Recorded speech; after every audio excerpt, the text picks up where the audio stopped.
पलूस नगर परिषदेमध्ये अमोल उर्फ पापा भोरे हे मोठ्या मताधिक्याने काँग्रेस पक्षाकडून विजयी.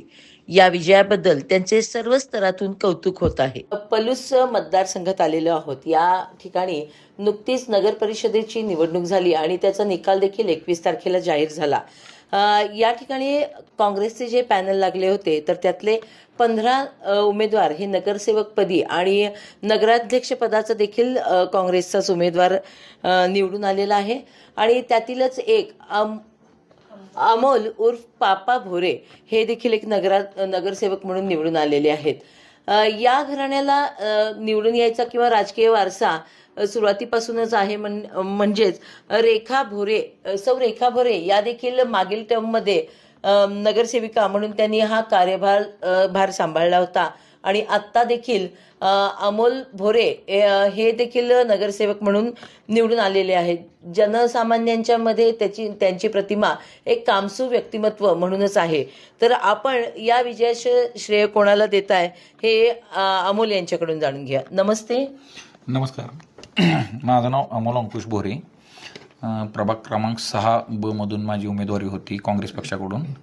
तर माननीय विश्वजित कदम साहेब, महेंद्रप्पा लाड, सुहासरावजी पुदारी साहेब, वैभवरावजी पुदारी साहेब, विशाल दळवी, विक्रमाप्पा पाटील, गिरीश काका गोंदील यांच्या व केडी कांबळे साहेब यांच्या सर्व टीमच्या सहकार्यानं आम्हाला तिकीट मिळालेली ह्या प्रभागातून लढण्यासाठी. व 6 मधून राजनंदिनी मोटकट्टे अशी एक महिला उमेदवार होती आमच्याकडून. तर विश्वजित कदम साहेबांनी अतिशय चांगल्या पद्धतीनं 2016 पासून 2021 पर्यंत पाणीपुरवठ्याची स्कीम मंजूर करून आणलेली. पलूसचा मेन प्रश्न हा पाणीपुरवठ्याचा होता. तर तो कोविडच्या काळामध्ये ती स्कीम मंजूर करून झाली. ती अतिशय महत्त्वपूर्ण बाब अशी होती पलूससाठी. त्यानंतर 2021 नंतर 4 वर्ष हा प्रशासक होते. त्यामध्ये थोडं काम कमी झालं कारण की प्रशासनाला जाब विचारणारं कोणच नव्हतं. पण ह्या निवडणुकीचा जो आत्ता काही निकाल लागलेला आहे ह्याचं संपूर्ण श्रेय द्यायचं झालं तर जनतेनं तर मतदान केलं, पण श्रेय द्यायचं झालं तर पूर्ण मतदार बंधूंनी जो काँग्रेस पक्षावर विश्वास ठेवला व मतदान केलं, म्हणजे त्यामुळंच मतदान झालं व त्याबद्दल सर्व जनतेचा आम्ही आभार मानतो.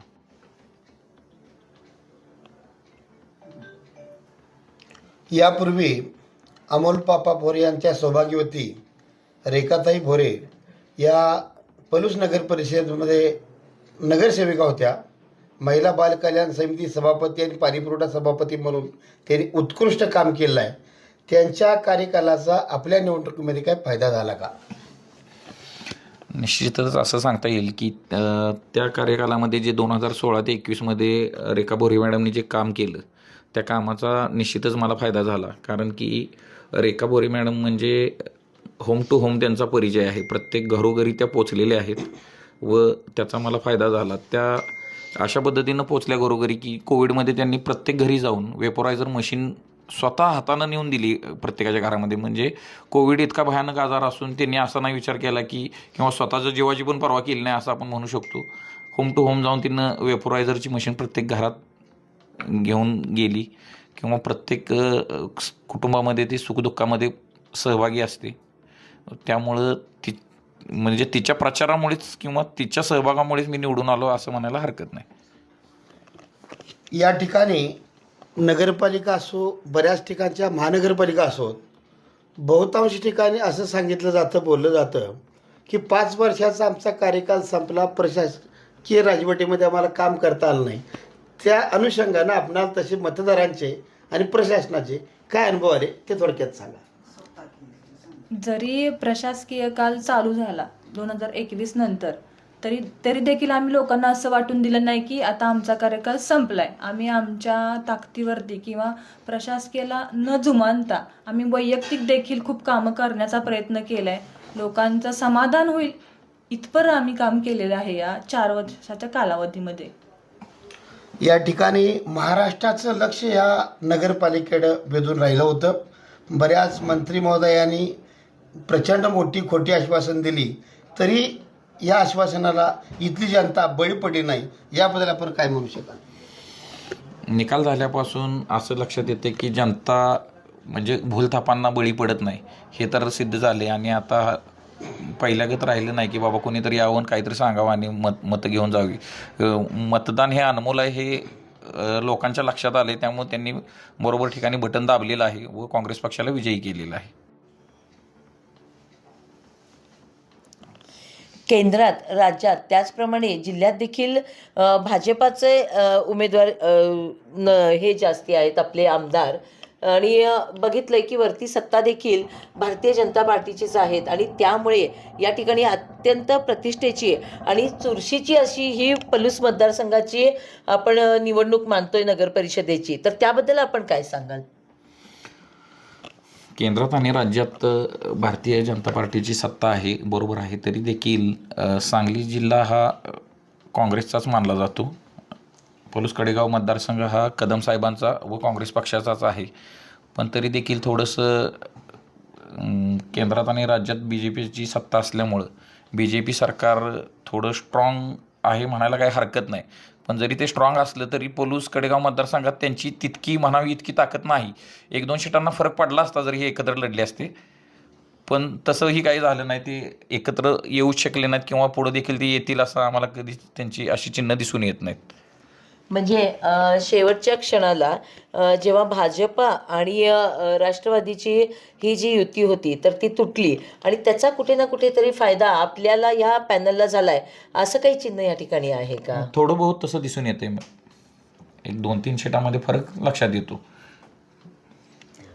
या ठिकाणी आपल्यासोबत अमोल भोरेंच्या सुविद्य पत्नी सौ रेखाताई देखील आहेत. आपण त्यांच्याकडून सुद्धा या विजयाच्या बद्दल थोडक्यात जाणून घेऊया.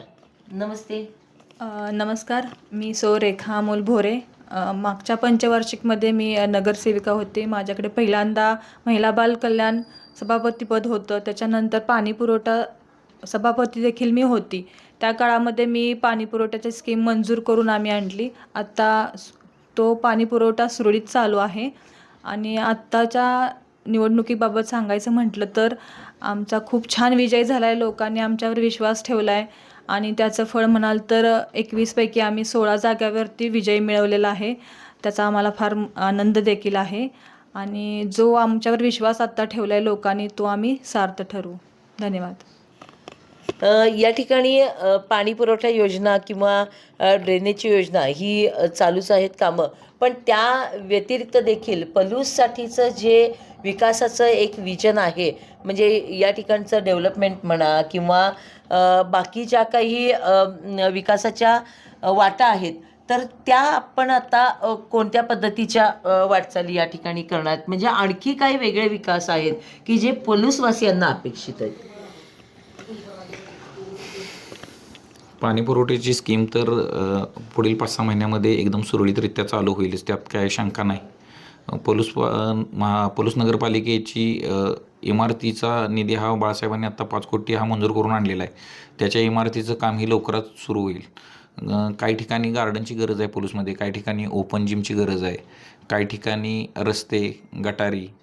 तर जो फंड मुबलक होतो त्याच्यामध्येच एक सर्व काम बसवावं लागतं. प्रायोरिटीने जी गरजेची कामं आहेत ती पहिल्यांदा पकडावी लागतात व जसा फंड उपलब्ध होईल त्या पद्धतीनं काम हे प्रायोरिटीनुसार करण्यात येईल. आपण इथं पाहतोय की बाजारपेठ आहे, परंतु त्याला पार्किंग नाही आहे. कारण आपल्या पलूसमध्ये पार्किंगचा प्रश्न हा खूप मोठा भेडसावतोय. म्हणजे पार्किंगची तशी समस्याच आहे. आणि बाजार जे मुख्य आहे बाजार केंद्र, तर त्या ठिकाणी देखील पार्किंगची समस्या नाही आहे. तर त्याबद्दल आपलं काय पुढचं नियोजन असेल?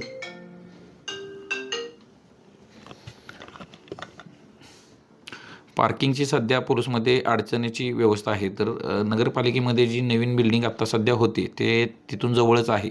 तर सध्या आमचा त्या प्लॅनमध्ये असा विचार आहे की पार्किंगची थोडी बहुत सोय तिथं करता यावी, ह्या पद्धतीने आमचा विचार सुरू आहे. तर हे आपल्यासोबत अमोल उर्फ पापा भोरे हे जोडले गेले होते. त्याचबरोबर त्यांच्या पत्नी रेखा भोरे या देखील आपल्यासोबत होत्या. अत्यंत प्रतिष्ठेची आणि चुरशीची अशी मानली जाणारी ही पलूस नगर परिषदेची निवडणूक काँग्रेसच्या पॅनलला सर्वाधिक आणि बहुमताने इथले उमेदवार निवडून आले. त्याचबरोबर नगराध्यक्ष देखील काँग्रेसचाच इथे आहे.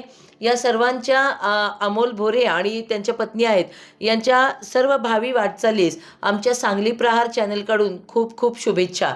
धन्यवाद. सांगली प्रहार न्यूजकरिता मुख्य संपादिका नीता पाटील.